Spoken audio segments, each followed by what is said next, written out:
नमस्कार दोस्तों, स्वागत है आपका आपके अपने YouTube channel learn take Galaxy पर। दोस्तों, आज हम लोग मैकेनिकल इंजीनियरिंग के सेक्शन में लिमिट फिट टॉलरेंस के सेकंड पार्ट के बारे में बात करें। दोस्तों, फर्स्ट पार्ट में हमने इंपॉर्टेंट टर्म्स टॉलरेंस इंटरचेंजेबिलिटी के बारे में बात की थी। तो आइए डिटेल में शुरू करते हैं। Limit of size, the range of size given to operator for making a component with in tolerance is called limit of size. For example, dia 25 plus minus 0.2। As per this example we can make component from 24.8 millimetre to 25.2 millimetre. तो ये limit of size है। 25 plus minus 0.2 millimetre दिया गया था, तो 24.8 millimetre से लेकर 25.2 millimetre तक हम लोग बना सकते हैं। Lower limit, minimum size that we can make as per tolerance range is called lower limit of size. For example, dia 25 plus minus 0.2। As per this example lower limit of size is 24.8। तो जो minimum size हम लोग बना सकते हैं वो हमारा lower limit कहलाएगा। और अपर लिमिट की बात हम करें तो जो मैक्सिमम साइज़ हम लोग बना सकते हैं वो हमारा अपर लिमिट कहलाएगा। जैसा कि एग्जांपल में यहाँ दिया गया है 25 प्लस माइनस 0.2, तो 25.2 जो मैक्सिमम साइज़ हम लोग बना सकते हैं वो हमारी अपर लिमिट है साइज़ की, टॉलरेंस की। दोस्तों, यहाँ पर हम लोगों ने एक डायग्राम दिखाई है। यहाँ पर अगर आप देखें तो ये जो लाइन दिखाई गई ये हमारी जीरो लाइन है, इसको हम लोग बेसिक लाइन कहते हैं। अब इसमें यूनिलेटरल टॉलरेंस दी गई है शाफ्ट पर भी और यूनिलेटरल टॉलरेंस दी गई है होल पर भी। तो ये वाला जो कंपोनेंट है हमारा होल है। इस होल का अगर हम देखें तो बेसिक साइज़, तो जो मैंने ये लाइन बनाई थी ये वाली, ये हमारी बेसिक साइज़ है।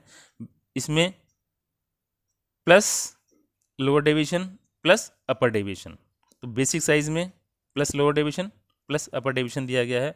उसी प्रकार से यहाँ पर जो शाफ्ट है हमारा, जो ये शाफ्ट है हमारा, इस शाफ्ट में बेसिक साइज़ जो ये मैंने यहाँ पे बताया था, basic size minus lower deviation minus upper deviation. तो इस प्रकार से जो ये शेडेड पोर्शन है हमारा, यहाँ पर जो ये दिया गया है, ये हमारा रेंज है जो लोअर लिमिट और अपर लिमिट की, जो अपर डेविएशन की जो डिफरेंस है वो है। और अगर शाफ्ट होल के केस में हम देखें तो यहाँ पर जो ये शेडेड पोर्शन दिखाया है ये हमारा अपर डेविएशन और लोअर डेविएशन का डिफरेंस है। तो इस प्रकार से हम लोग बता सकते हैं कि लोअर लिमिट क्या, अपर लिमिट क्या है। दोस्तों, जब हम लोग टॉलरेंसेस देते हैं तो उसमें दो तरह के सिस्टम रहते हैं हमारे पास। एक होल बेसिस सिस्टम है।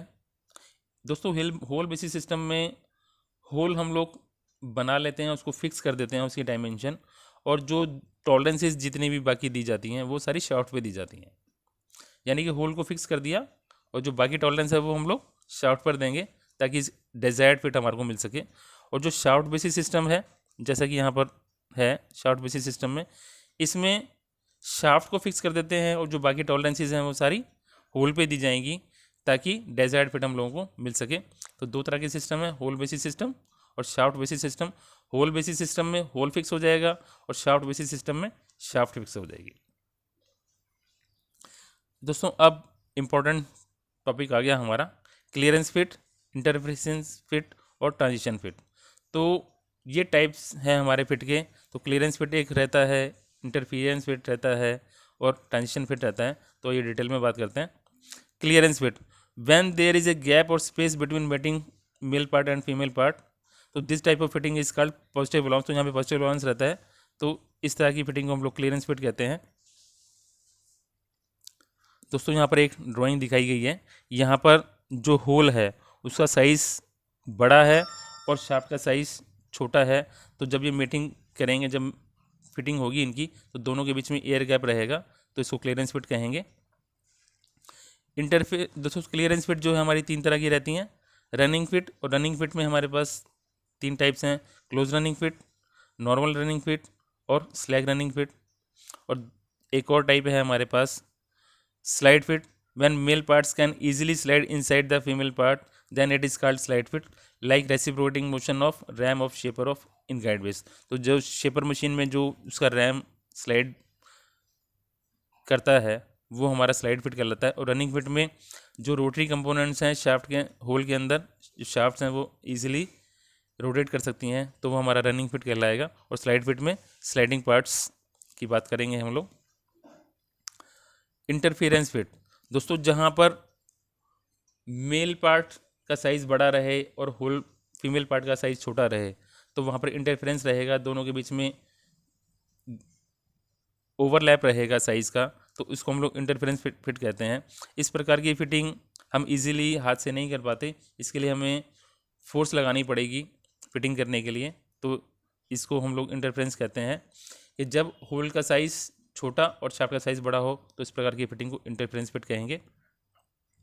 दोस्तों यहाँ पर एक डायग्राम हमने दिखाई है, यहाँ पर आप देख पा रहे हैं कि होल का साइज़ छोटा है और शाफ्ट का साइज़ बड़ा है, तो इस प्रकार की फिटिंग करने के लिए हम लोगों को फोर्स लगानी पड़ेगी, प्रेशर यूज़ करना पड़ेगा, हाइड्रोलिक प्रेशर या दूसरे प्रेशर यूज़ करने पड़ेंगे। तो दोस्तों इंटरफेरेंस हमारे पास 3 तरह के हैं, ड्राई फिट, फोर्स फिट और shrink fit. Dry fit, in this type of fitting shaft is driven inside the hole by blowing hammer over the shaft. तो शाफ्ट को हथौड़े की सहायता से ठोक कर होल के अंदर फिट किया जाएगा। और फोर्स फिट के अंदर हाइड्रोलिक प्रेस का इस्तेमाल किया जाएगा शाफ्ट को होल के अंदर फिट करने के लिए। और श्रिंक फिट के केस में जो हमारा होल कंपोनेंट है उसको हम लोग गर्म करेंगे, और गर्म करने के बाद जो शाफ्ट वाला कंपोनेंट है हमारा, जो मेल कंपोनेंट है, उसको हम लोग, क्योंकि श्रिंक गर्म करने से जो होल का कंपोनेंट उसका साइज़ बढ़ जाएगा, तो जो मेल कंपोनेंट है उसको हम लोग उसमें रख देंगे और उसको ठंडा होने देंगे, तो कंपोनेंट जो फीमेल पार्ट है वो श्रिंक हो जाएगा और उसको पकड़ लेगा। तो ये भी एक इंटरफेरेंस फिट का टाइप है। Transition fit, the type of fitting of components which is sometime clearance fit और sometime interference fit is called transition fit. Push fit is kind of transition fitting. तो दोस्तों जहाँ पर जिस कम्बिनेशन में कभी क्लियरेंस हो जाए और कभी इंटरफेरेंस हो जाए तो उसको हम लोग ट्रांजिशन फिट कहेंगे। इसका एग्जांपल भी हम लोग अभी लेंगे। दोस्तों एक क्वेश्चन सॉल्व करके देखते हैं। Find the maximum clearance and minimum clearance if combination of it is 18 capital S7 divide by small G6। दोस्तों एक कम्बिनेशन हम लोगों को दिया गया है। दोस्तों जो ये H7 और G6 की वैल्यूज़ हैं हम लोग टेबल से रेफ़र करेंगे, तो हमने टेबल से वैल्यूज़ निकाल के रख ली हैं।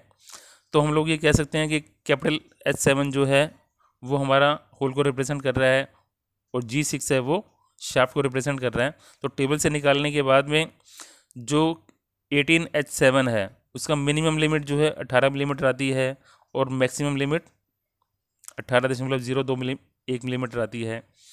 और 18G6 के केस में मिनिमम लिमिट 17.98 मिलीमीटर आती है और जो मैक्सिमम लिमिट है वो 17.993 मिलीमीटर निकल कर आती है। तो मैक्सिमम क्लियरेंस निकालने के लिए सूत्र है हमारे पास maximum limit of hole minus minimum limit of shaft. तो हम लोगों ने ये मिनिमम लिमिट ऑफ शाफ्ट और maximum limit of shaft, minimum limit of hole और मैक्सिमम लिमिट ऑफ होल ये निकाल के रखा है। तो जब हम वैल्यूज़ पुट करते हैं यहाँ पर तो मैक्सिमम क्लियरेंस हमारा 0.041 मिलीमीटर निकल कर आता है, जैसा कि यहाँ पे हम लोगों ने निकाला है। इसी प्रकार से मिनिमम क्लियरेंस के केस का जो सूत्र है हमारे पास minimum limit of hole minus maximum limit of shaft, जो 0.007 मिलीमीटर निकल कर आ गया। तो आइए एक क्वेश्चन और सॉल्व करके देखते हैं। दोस्तों इस क्वेश्चन में हम लोगों को इंटरफेरेंस निकालनी है। Find the maximum interference and minimum interference if combination of it is 18 capital S7 P6। दोस्तों 18H7 हम लोग यहाँ से टेबल से निकाल लेंगे वैल्यू। तो इसका मिनिमम लिमिट है 18.00 मिलीमीटर और मैक्सिमम लिमिट है 18.021 मिलीमीटर। और 18P6 के केस में मिनिमम लिमिट है 18.018 मिलीमीटर और मिनिमम लिमिट है मैक्सिमम लिमिट है 18.029 मिलीमीटर। तो उसी प्रकार से मैक्सिमम इंटरफेरेंस निकालना है हम लोगों को। तो मैक्सिमम इंटरफेरेंस के लिए सूत्र है हमारे पास maximum limit of shaft minus minimum limit of hole. तो ये वैल्यू हमारी निकल कर आती है 0.029 मिलीमीटर। और मिनिमम इंटरफेरेंस के लिए minimum limit of hole minus maximum limit of shaft, तो वो हमारा निकल कर आता है 0.033 मिलीमीटर। तो इस प्रकार से इंटरफेरेंस निकल कर आ गया। दोस्तों एक क्वेश्चन और सॉल्व करके देखते हैं। तो ये ट्रांजिशन फिटिंग का एक क्वेश्चन है। तो 76 capital H8 J small J7। तो इस प्रकार से हमने निकालना है। तो 76H8 से हम लोग निकालेंगे तो मिनिमम लिमिट हमारा 76 मिलीमीटर निकल कर आता है और मैक्सिमम लिमिट 76.046 मिलीमीटर निकल कर आता है। और J7 76J7 के लिए मिनिमम लिमिट हमारा 75.988 मिलीमीटर निकल कर आता है और मैक्सिमम लिमिट 76.018 मिलीमीटर निकल कर आता है। तो हम मैक्सिमम क्लियरेंस देखते हैं। तो मैक्सिमम क्लियरेंस के लिए सूत्र है हमारे पास maximum limit of hole minus minimum limit of shaft, जो हमारा 0.058 मिलीमीटर निकल कर आता है। तो ये क्लियरेंस है, दोनों के बीच में गैप है, एयर गैप है, तो ये क्लियरेंस निकल कर आता है। और इसी प्रकार से जो दूसरा कॉम्बिनेशन हम देखते हैं तो वो हमारा इंटरफेरेंस निकल कर आता है। तो minimum limit of hole minus maximum limit of shaft, तो घटा यानी कि माइनस में 18 माइक्रोन निकल कर आता है, 018 मिलीमीटर निकल कर आता है। तो हम यहाँ से देख पा रहे हैं कि कभी क्लियरेंस आ रहा है और कभी इंटरफेरेंस आ रहा है। तो इस प्रकार की फिटिंग को हम लोग ट्रांजिशन फिटिंग कहते हैं। तो कभी क्लियरेंस और कभी इंटरफेरेंस, मतलब सेम कम्बिनेशन है 76H8J7 का, तो अगर कुछ कम्बिनेशंस के अंदर ये क्लियरेंस आ जाएगा, कुछ कम्बिनेशन में इंटरफेरेंस आ जाएगा, तो इस प्रकार की फिटिंग को हम लोग ट्रांजिशन फिटिंग कहते हैं। दोस्तों इस प्रकार की वीडियोस हम लोग लाते रहते हैं। यदि ये वीडियो आपको पसंद आई हो तो इसको लाइक कीजिए, शेयर कीजिए और हमारे चैनल को सब्सक्राइब जरूर कीजिए और बेल आइकन को प्रेस जरूर कीजिए ताकि आने वाली वीडियोस की नोटिफिकेशन आपको तुरंत मिल सके। दोस्तों आज हम लोगों ने लिमिट फिट टॉलरेंस के सेकंड पार्ट के बारे में बात की। धन्यवाद।